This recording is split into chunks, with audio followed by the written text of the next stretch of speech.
اور آگے بڑھیں کہ ایک ایجاد اور سائنس پر تول کر رہی ہے کہ یہ سوچ رہی ہے کہ کس طرح کہ کوئی ایسی چیز بنائی جائے جس کی وجہ سے آدمی لوگوں کی نظروں سے غائب ہو جائیں، جبکہ یہ ممکنات میں سے نہیں ہے۔ بنا لیے، بنا کر انہوں نے آسمانوں کی طرف اڑ کر بھی دیکھ لیا، پھر بھی ناکام رہے۔ مگر ہاں، صفحات اسلام کی سیر کریں تو حضرت حسن بصری رحمت اللہ تعالی علیہ غائب ہوتے ہوئے نظر آتے ہیں، مگر حضرت حسن بصری رحمت اللہ تعالی علیہ کو حاکم وقت کی طرف سے گرفتار کرنے کے لیے سپاہی آ گئے۔ آپ کو جب یہ معلوم ہوا کہ یہ سپاہی مجھ کو گرفتار کرنے کے لیے آ رہے ہیں، آپ ایک جانب کو چل پڑے اور راستے میں سپاہیوں نے چھپا کیا۔ آپ چلتے رہے، پیچھے پیچھے چلتے رہے، یہاں تک کہ حضرت حبیب عجمی رحمت اللہ تعالی علیہ کے گھر تک آ گئے اور وہاں عجیب حبیب عجمی کو بیٹھے ہوئے دیکھا تو کہا، مجھے اندر چھپا دو۔ ان سپاہیوں کے تیور اچھے نہیں ہیں کہ یہ پیچھے پیچھے میرے آ رہے ہیں۔ حضرت حبیب عجمی رحمت اللہ تعالی علیہ نے حضرت حسن بصری سے کہا، آپ اندر تشریف لے جائیے۔ آپ اندر گئے اور نماز میں مصروف ہو گئے۔ سبحان اللہ۔ اب یہ نماز میں مصروف ہوئے تو انہیں ڈر نہیں رہا کہ میرے پیچھے سپاہی آ رہے ہیں، انہیں ڈر یہ نہیں رہا کہ یہ مجھے پکڑ کے لے جائیں گے۔ نماز کے لیے کھڑے ہو گئے، اور جب نماز کے لیے کھڑے ہو گئے تو میرے عزیزوں، جب نماز میں مصروف ہو گئے، پیچھے سے سپاہی دوڑتے ہوئے آئے اور آتے ہی انہوں نے پوچھا، حضرت حسن بصری کہاں ہیں؟ جب پوچھا، ہم نے انہیں ادھر آتے ہوئے دیکھا ہے، شاید آپ نے انہیں اندر چھپا دیا ہے۔ آپ نے فرمایا، تو پھر اندر جا کر دیکھو۔ سپاہی اندر گئے، بہت ڈھونڈا، بہت چھان مارا، مگر حضرت حسن بصری انہیں نظر نہ آئے۔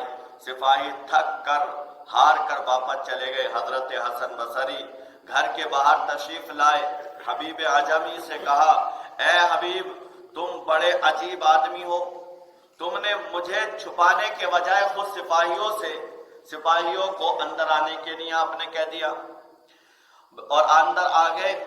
اگر وہ مجھے دیکھ لیتے، پتا ہے کیا ہوتا، معلوم ہے کیا ہوتا؟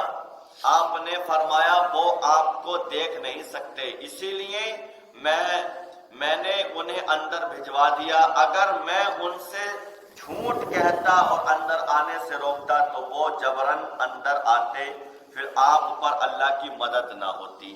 اگر میں جھوٹ بولتا تو میں نے سچ بولا اور کہا کہ جاؤ اندر دیکھ لو اگر تم نے دیکھے تو۔ اس طرح میں نے سچ کہا، جھوٹ سے بچا، سچ کہا اور جھوٹ سے بچا، اور تم ان کے ظالمانہ قتل سے بچے۔ اور اللہ ابھی تو سائنس دکھائی نہ دینے کی ایجاد کے بارے میں سوچ رہی ہے، وہ سوچ رہی ہے، مگر خدا کے مومن بندے ایمانی قوت سے نظروں سے اوجھل بھی ہو گئے۔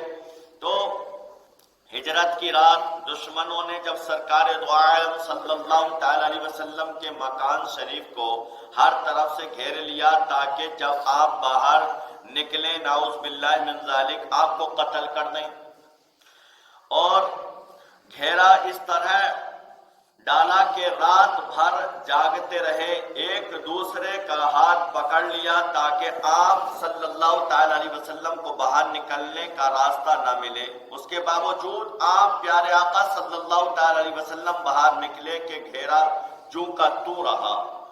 آپ پیارے آقا صلی اللہ تعالی علیہ وسلم نے سورہ یاسین پڑھتے ہوئے ان کے گھیرے کو پار کیا۔ کفار آنکھیں ملتے رہی، یہی سمجھتے رہے کہ رسول اللہ صلی اللہ تعالی علیہ وسلم گھر میں ہیں، مگر اللہ کے نبی صلی اللہ تعالی علیہ وسلم غار ثور میں پہنچ گئے۔ سبحان اللہ، ان کی نظروں سے غائب ہو گئے۔ اور ابھی سائنس یہی خیال میں ہے کہ کیسے اس کا ایک کوئی فارمولا ڈھونڈا جائے۔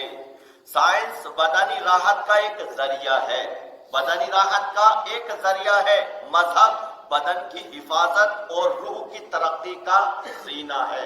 سبحان اللہ، سائنس کے بغیر بھی جیا جا سکتا ہے مگر مذہب کے بغیر جیا نہیں جا سکتا۔ اے جینے والوں، جینا ہی چاہتے ہو تو اسلام سے جینے کا انداز سیکھو۔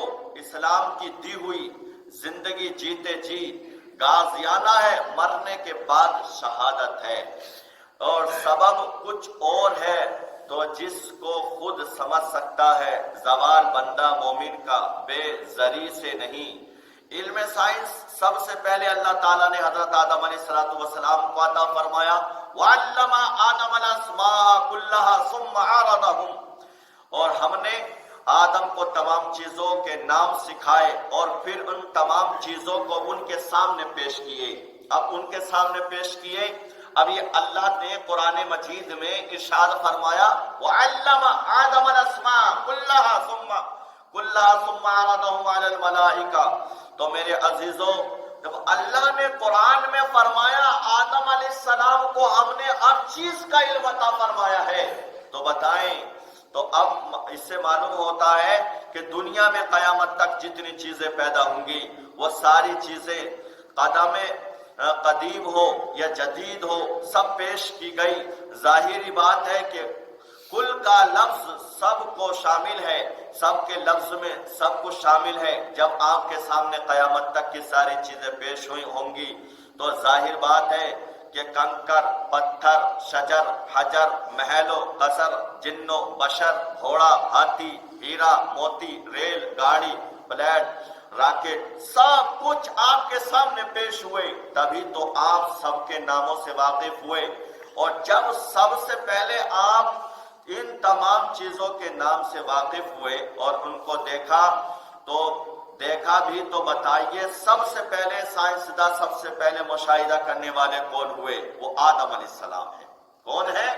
وہ آدم علیہ السلام ہیں، اور ہم آدمی ہیں، لہذا آج جس کو بھی معلومات ہو رہی ہے وہ سب حضرت آدم علیہ السلام کے طفیل سے ہو رہی ہے۔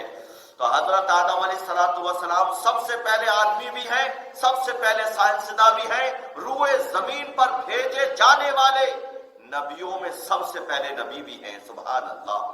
اور آج کی ساری ترقیاں حضرت آدم علیہ السلام کے قدموں کی برکت ہے۔ اے اللہ، ہم سب کو صحیح معنوں میں حضرت آدم علیہ السلام کی اولاد میں سے بنا، ان لوگوں میں سے نہ بنا جو خود کو بندر سے جوڑتے ہیں۔ اے اللہ، ہم سب کو بندروں میں سے نہیں بلکہ تیرے نیک بندوں میں سے بنا، ہمیں نیک بندوں میں سے بنا۔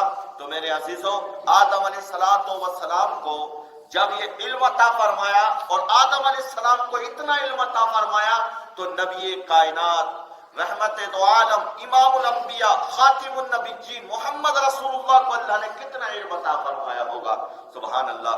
اللہ کی بارگاہ میں دعا ہے، اللہ ہمیں سائنس پر بھی سمجھنے کی توفیق دے، سائنس پر بھی چلنے کی، اور اس سے کئی تر زیادہ اسلام پر چلنے کی توفیق عطا فرما۔